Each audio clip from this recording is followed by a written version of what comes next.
Mobile नहीं दुकान वाले మేడం మేడం ఎలా వచ్చారు మేడం?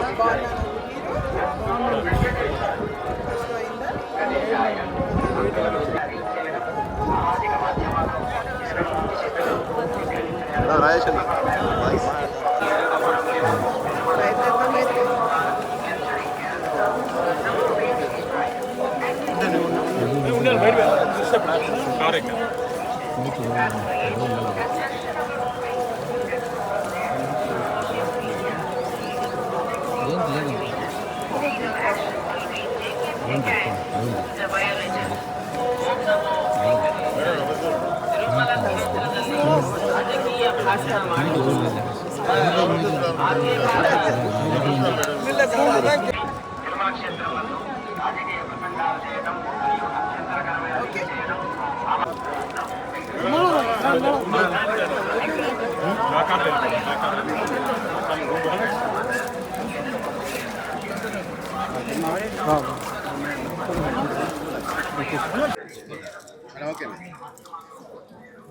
తిరుపతిలో మొట్టమొదటిసారిగా జాతీయ స్థాయిలో మహిళా సాధికారతకు సంబంధించి ఒక కాన్ఫరెన్స్ నిర్వహించడం జరుగుతుంది.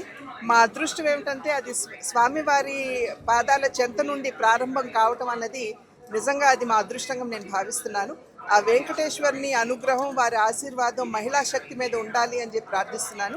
అదేవిధంగా నరేంద్ర మోడీ గారు మహిళా సాధికారతకు సంబంధించి అనేక కార్యక్రమాలు, పథకాలు తీసుకుని వస్తూ వారిని ఏ విధంగా ముందుకు తీసుకువెళ్ళాలి అనేటువంటి ఆలోచన చేస్తున్నటువంటి సందర్భంలో వారికి కూడా దీర్ఘ ఆయురారోగ్యాలు ప్రసాదించాలని చెప్పి భగవంతుడిని ప్రార్థిస్తున్నాను. అదేవిధంగా ఏదైతే మహిళా శక్తి ముందుకు వెళితేనే భారతదేశం ఆర్థికంగా కావచ్చు, సామాజికంగా కావచ్చు పురోగతి చెందుతుంది అని చెప్పి మనం అందరం కూడా భావిస్తున్నాము. మరి ఆ విషయం కూడా భగవంతుని పాదాల చెంత పెడుతూ ఖచ్చితంగా వారి ఆశీర్వాదాలు మన అందరి మీద ఉండాలని చెప్పి ప్రార్థిస్తూ సర్వేజన సుఖినో భవంతు.